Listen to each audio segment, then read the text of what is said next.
man. Action. Ndandizidla ngaye phambi kokuba rhaqaze.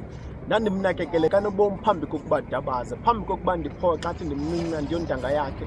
Ndandinamabhongo ngaye, wayenendlela yakhe juye engenasiphambuki njengololiwe.